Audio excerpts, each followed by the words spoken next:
I'm almost pinching myself where I am when I think of where I was at the beginning of last year.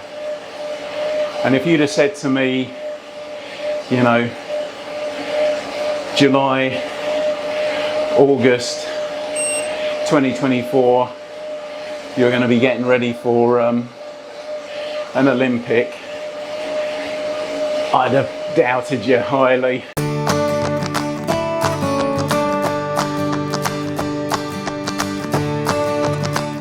Hello again YouTube, and welcome to Race Week. And what I thought I'd do this week is a little series of vlogs on my taper into the race and my preparation. And what I'm going to talk about today is kind of where I got to end of last week, what I'm planning in terms of a taper, a problem that I've had with the greyhound that I've got a week to solve basically, and yeah, just basically what I'm going to be doing this week. So let's begin with where I got to end of last week. The training worked perfectly, to be fair, and that culminated with on Sunday doing a bike to run brick, which was kind of, I called it a dress rehearsal.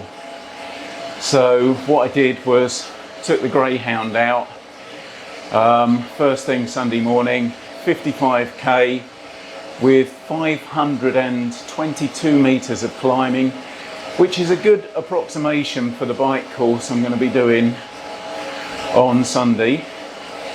Very happy with how that went. Held about, I think it was something like a 31.8 kilometre an hour average over the 55k, which happy with that all day long, considering this is my first race back. And I wasn't really even pushing it. I mean, even the Phoenix said to me, oh, I've got a new Phoenix to talk about as well at some point. Even the Phoenix said to me that was base, so quite happy with that.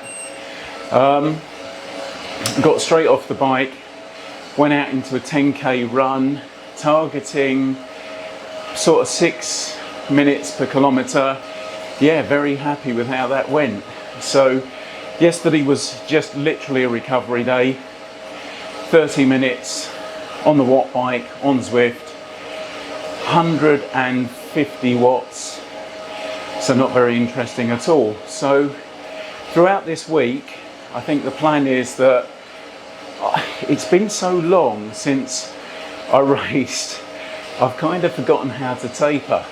But I think generally what I used to do was a 20% reduction in intensity and load over the week running up to your race, and then the day or two before the race are almost complete rest, except for the day before the race, maybe a half-hour shakedown on the bike. So that's the plan for this week. So this morning I'm doing a base session as recommended by the Phoenix 7, and that will be 180 watts or thereabouts for 80 minutes steady. Now generally on a Tuesday I would do a bike to run brick, so I would at lunchtime have about just under an hour run after a similar bike to this in the morning. And what I'm going to do today is half an hour base targeting 6:15 per kilometre. So, you know, as you can see, sort of lightening the load. The only, what I'd call intense session I may do this week is a Thursday evening time trial with my tri club, which I enjoy, which I benefit from on Zwift. So All of my bike training, except for the shakedown, will be on Zwift. I mean, you want to hold a specific wattage for a specific length of time, get on Zwift, or get on a controllable trainer that can let you do that. And it's not fun because it's currently 24 Celsius in the pain cave. Not sure what that is across the pond. Warm. So that's the training plan. In other news, I mentioned problems with the greyhound there, and I've had a real problem with the back wheel. Now, that was the wheel that, funnily enough, gave me all the problems at the last race, where the valve extender broke and dropped into the rim, and then I spent many a happy hour trying to get the bloody thing back out. But that's all sorted, and I put some what I thought decent quality Schwalbe valve extenders in there, and the one on the back just can't get it to seal. Now, I thought I had at the weekend, and in fact it held for the full sort of hour and 3/4 of my brick session, or the bike section of my brick session at the weekend. But by yesterday morning it was flat again.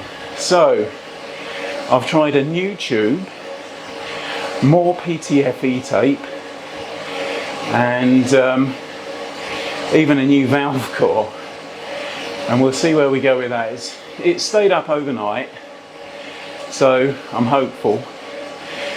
But if I continue to have problems with it, I'm thinking to myself I might swap the wheels out on the bike there, swap them out for the American Classic 58s I've currently got on my road bike.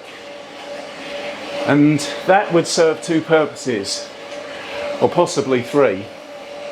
Firstly, I know they're quick enough because I placed second in a time trial in my category on them. First competitive ride I did on that bike after I built it, so they're quick enough.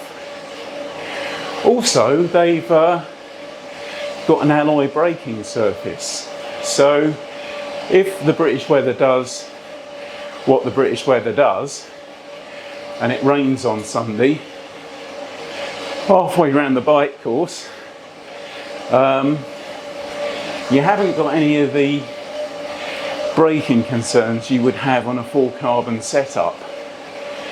Plus, I can just take standard 80mm length valves with me, 80mm length inner tubes with me, and if I get a puncture, you're not faffing around trying to swap out a valve extender.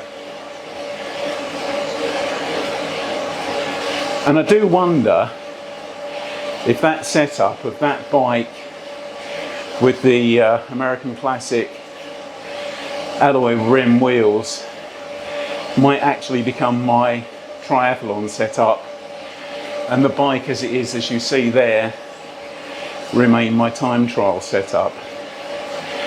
But I would like to ride it with those wheels on it, those Super Teams.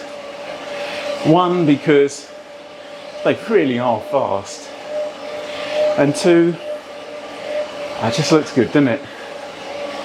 So yeah, that's the big decision this week.